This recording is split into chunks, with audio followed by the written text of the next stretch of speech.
So last week I decided to take a trip to Valley of Fire State Park.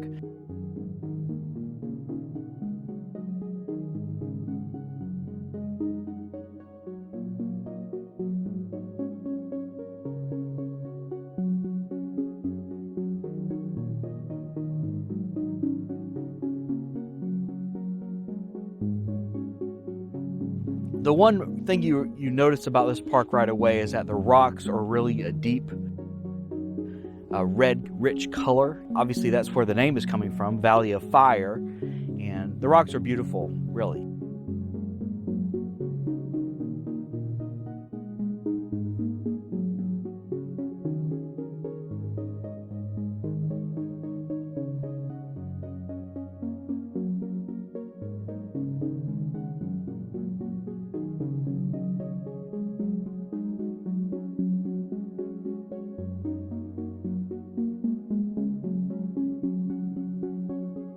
Right there at the entrance is a nice little trail.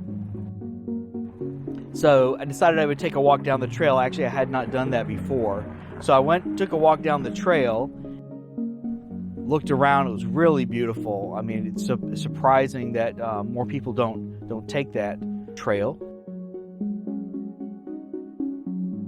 Took a look at all the rocks. I'm especially interested in all these crevices that you see in these rocks. They almost look like windows. Some of the holes are so big.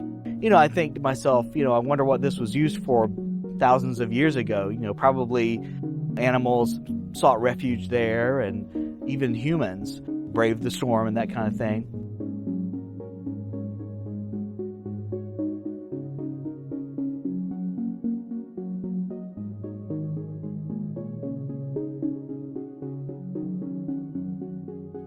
I decided I would take the approach of driving through the park, I guess taking a scenic drive, and then just putting my camera out the window and letting you see, what it looks like to drive around. Because if I just stop and take individual pictures, it's not as impressive.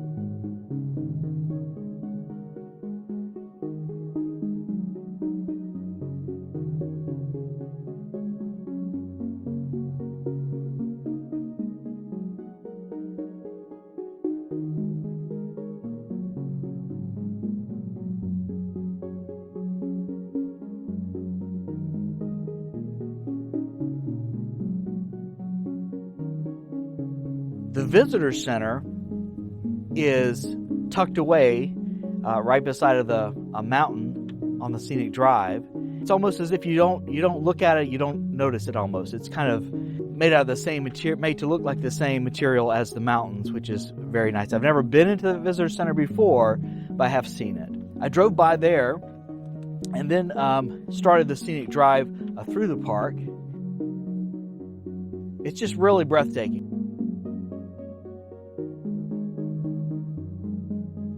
Obviously, there are several trails you can take. As you drive along, there are several stops, where you have this trail or that kind of thing. At the time I went, it was late in the afternoon because I wanted to be able to photograph the shadows. You know how the sun will make shadows on the rocks. I wanted to be able to photograph that. So as I went through, I noticed one of these roads I hadn't been down before was this place called the Cabins. And the cabins were these cabins that were built when the park was first established.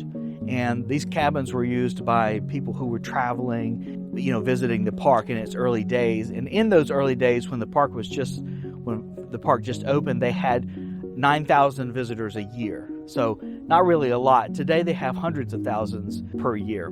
It's interesting to look at these little cabins made out of local rock material. It's interesting to look at them and think all the way back in 1939, people were staying in here, having little fires and that kind of thing.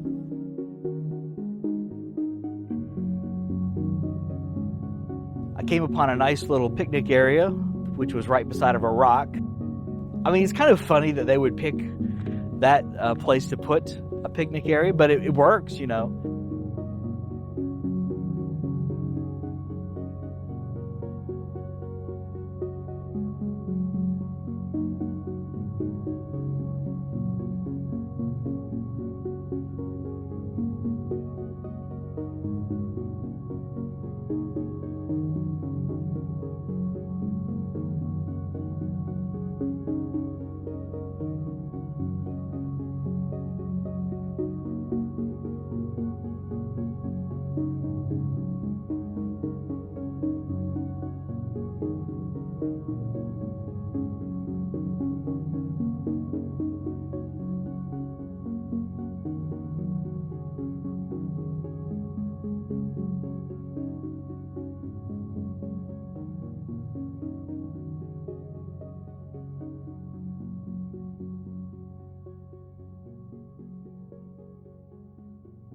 And then I went to a rock formation that's probably the park's most famous one, and it's called the Seven Sisters, and it's 7 rocks in a row.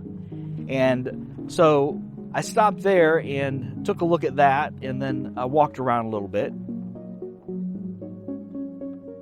It also happens to be a picnic area. So then, closer to the entrance of the park, I decided I would take a hike and look for some arches. That's what people always do when they're doing hiking out in the desert is, they look for arches, which is, holes in the rocks, or where the rocks have formed a hole.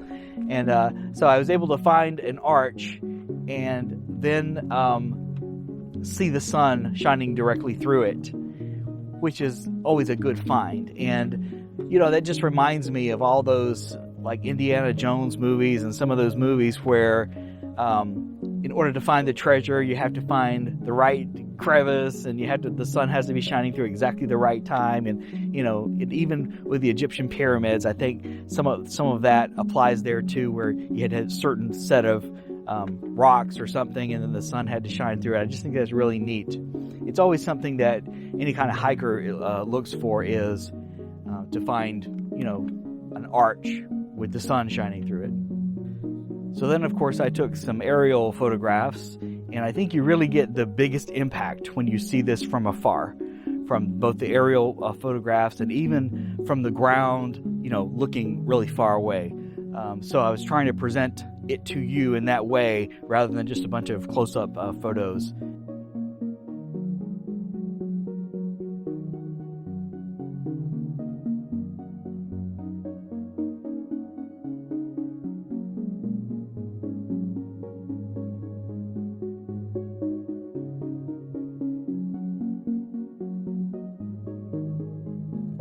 Anyway, I hope you've enjoyed it, and if you're ever in the Las Vegas area and you want to take a day to go look at a beautiful state park, look it up. All right, that's it. Take care.